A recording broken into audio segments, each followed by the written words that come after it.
시장 이제 액체 가글에 대한 시장을 저희가 이제 고체 가글로 전환점을 제 4세대 가글이 될 거라고 생각해서 어찌됐건 이제 저희가 갖고 있는 자체 이런 가글 힐이라는 브랜드도 있지만 전체적인 가글 시장이 좀 고체 가글 시장의 확장성을 좀 하기를 원했었거든요. 근데 의외로 시장에서는 이 자체가 그러니까 브랜드를 새로 만드신 분들도 처음에는 호기심이 있어서 이제 첫 발주가 들어가는데 후에 이제 제어도가 거의 다 나오지가 않고 있더라고요. 그래서 제가 생각할 때 전체적인 어떤 고체 가글의 시장이 사람들의 인지도가 너무 낮아서 또 그런 것이 아닌가. 그러면 그 와중에 또 제가 또 개발한 이 브랜드를 또 어떻게 하면 또 띄울 수 있는 부분인가. 그리고 이제 정확하게 네임을 다시 해서 또 새로운 걸 해서 마케팅을 좀 펼쳐야 되는 게 아닌가. 여러 가지 좀 고민이 들어요. 지금 질문하신 분의 핵심은 고체 가글이 액체 가글의 다운번 버전이라고 생각한다.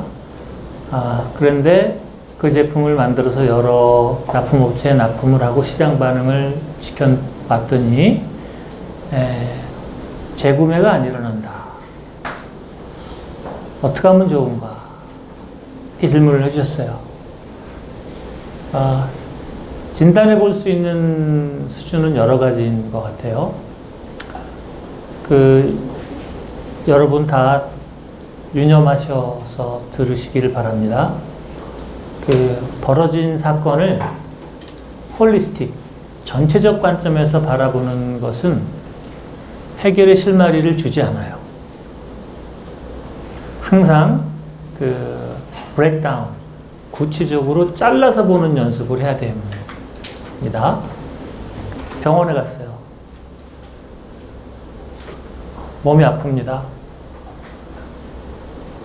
그러게요. 당신 몸이 아프네요. 이 약을 드세요. 이렇게 하는 것보다 홀리스틱, 전체적으로 바라보는 것보다 브레이크다운, 구체적으로 나눠서 소화기관 중에서 위장 중에서 그 중에서 위, 아래에서 이러이러한 염증이 났군요.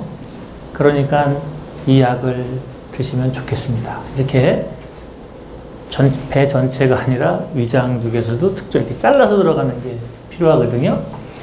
그래서 항상 진단과 처방을 큰 홀리스틱, 전체적인 관점으로 접근하시기보다는 브레이크다운, 잘라서 보는 연습이 몸에 배워야 합니다.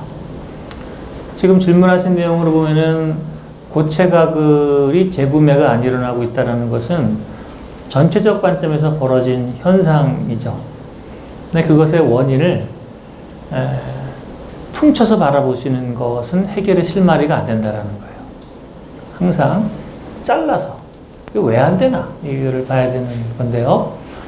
우리 수업에서 보면은 제품을 구성하고 있는 요소가 10가지라고 그랬죠. 그죠? 저랑 한번 다시 해볼까요? 가장 한가운데 제품의 개념이 있습니다. 그 외곽의 tangible product이라는 곳에는 퀄리티, 브랜드, 피처, 스타일, 그 외곽에 설치, 보증, 애프터 서비스, 배달 이렇게 있어요. 이렇게 한 10가지 정도가 있거든요. 그럼 이 10가지 기준으로 한번 알아보겠습니다. 1번, 제품의 개념. 제품의 개념에는 문제가 있나 없나. 두 번째, 퀄리티. 우리가 고체 가글이라고 하는데 고체 가글이라고 하는 것에 대한 소비자들의 반응이 괜찮은가 안 좋은가, 문제점이 뭐가 있나 이런 거 볼 수 있죠. 패키지. 패키지에는 어떤 문제가 있나 없나. 피처. 제품이 얘기하려고 하는 속성 수준에서는 문제가 있나 없나. 이렇게 다 꼼꼼히 한번 따져보셔야지 되는데요. 다만 일감에 드는 문제점이 있어요. 그건 뭐냐면요. 고체 가글이라고 그랬죠. 그죠? 고체 가글은 자체로 모순이에요. 왜냐하면 가글이라는 단어는 가글링은 가르르 하는 의성어, 의태어의 표현이거든요. 그죠? 욱신욱신 쑤셔. 이런 거는 그 피부에서 느끼는 센소리한 감각적인 반응을 표현한 거잖아요. 가글링이라는 거는 가르르 하는 이 감각적인 것에 대한 표현이거든요. 근데 어떤 사람이 여기다가 고체를 넣어놓고 가르르 하는 사람이 누가 있습니까? 여러분 혹시 무슨 소고기 입에다 넣고 가르르 해본 적 있나요? 뭐 분말가루 입에다 넣고 가르르 해보신 적 있나요? 다 가글이라는 거는 기본적으로 액체 베이스죠. 그죠? 그러니까 액체 제품을 가져다가 고체의 이름을 쓰는 거예요. 그러니까 감각적으로, 직관적으로 유니티, 통합성이 안 이루어지는 거예요. 이런 거 굉장히 많습니다. 예전에 제가 브랜드를 또 얘기하면 조심스러우니까 브랜드는 얘기하지 않겠습니다. 어떤 회사가 정말 좋은 햄을 만들었어요. 그래서 뭐 무방부제에 무슨 뭐 살코기에 뭐 엄청 좋은 햄을 만들었어요. 그래놓고 이게 너무 좋은 햄이야.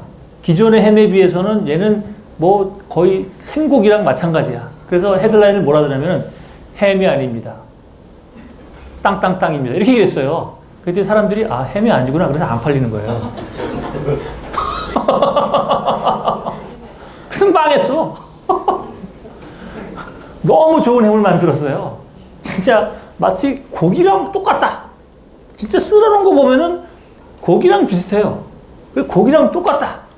라고 해놓고 너무 고기 같으니까 이건 햄이라고 부르는 게 진짜 미안하다 얘한테. 그래서 햄이 아닙니다. 땅땅땅입니다. 그랬어요. 그때 아무도 안 사는 거예요.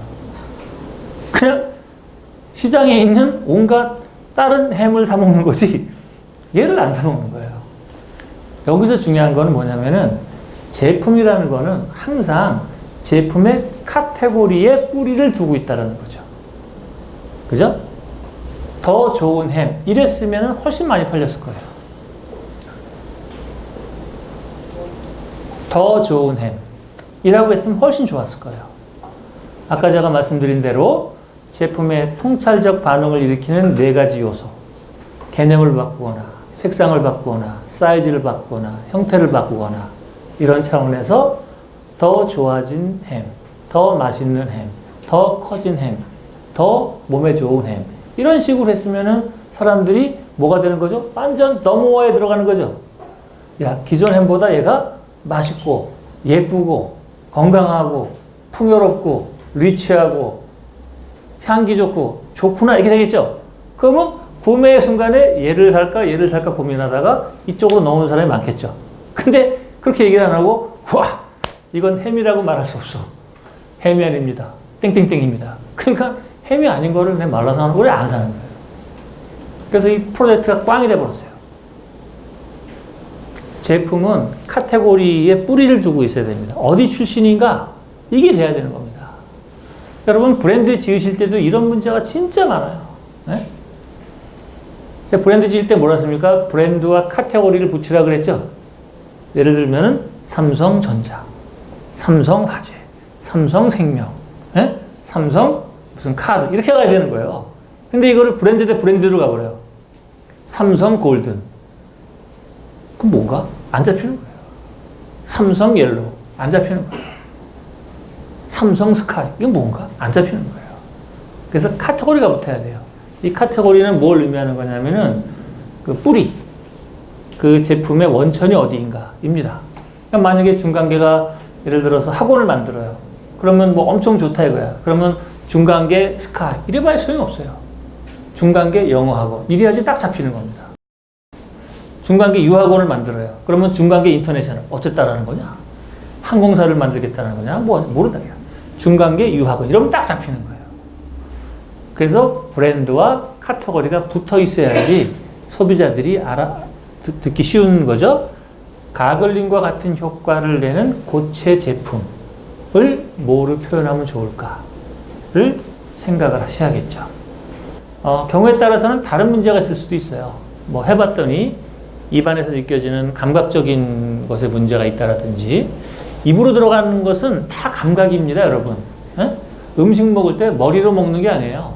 아무리 건강한 맛이라고 했는데 먹어봤더니 맛이 없어. 그럼 끝이에요.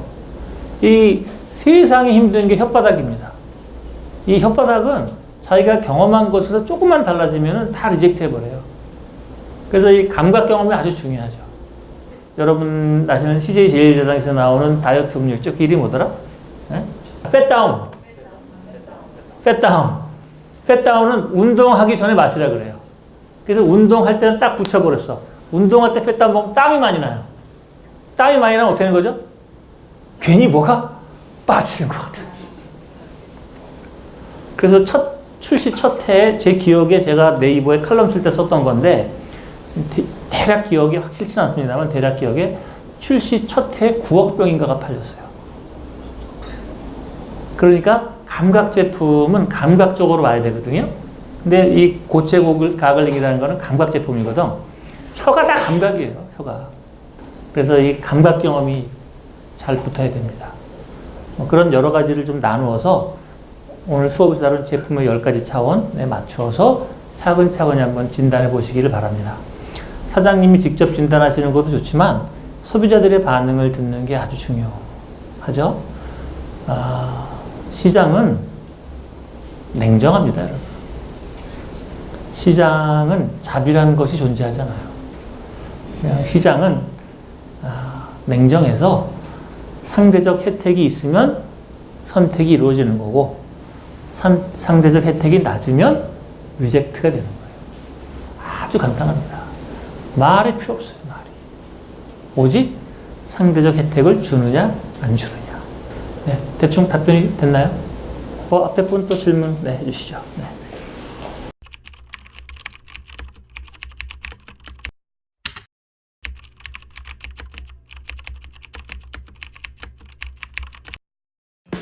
사실 저는 중간계 캠퍼스를 듣지 않았다면 지금 저의 일을 하고 있지 않았을 겁니다. 팀원들은 7배, 매출은 20배. 무에서 유를 만났기 때문이죠. 신 박사님을 만난 지 6개월 만에 지난해 동월 약 2배 매출이 되어 있어서 제가 깜짝 놀랐습니다. 중간계 수업을 통해서 가장 크게 얻은 것은요, 마인드 셋업입니다. 지금 왜 이 일을 하고 있는가에 대한 업의 본질을 재정립하는 기회가 됐습니다. 저는 신 박사님 백천비 수업을 듣고 1,000만 원의 자본을 가지고 현업 비즈니스 여정을 준비하고 있는 조일호입니다. 감사합니다.